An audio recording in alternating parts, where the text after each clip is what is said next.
Hello guys, for today's menu guys, magluluto tayo ng langka at alimasa. Nakita ako guys ng langka sa saan ba ko nakakita noon?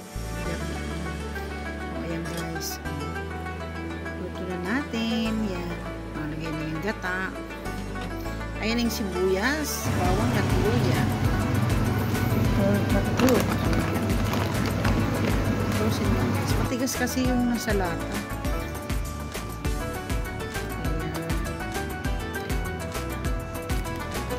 Kung hindi nagluto niyan guys dito kasi yan ang lang.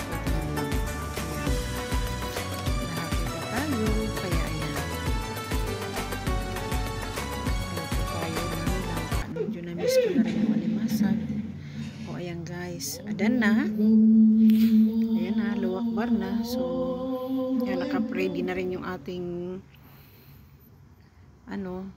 niluto. So ayan na sila guys. Ayan na. Ready na. Yung mag-ama ay yung kahapon na meatballs nila, yung dinagdagan ko na lang, nilagyan ko na lang ng chicken na So ayan ay langka natin.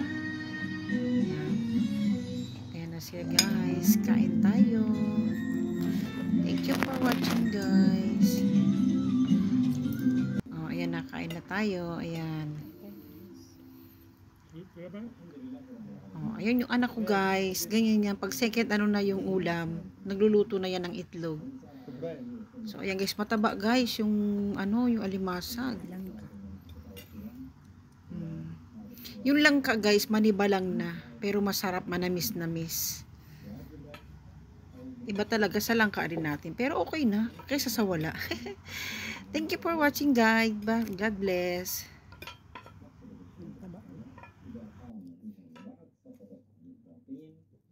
قصدك الأربع؟ Taba niya.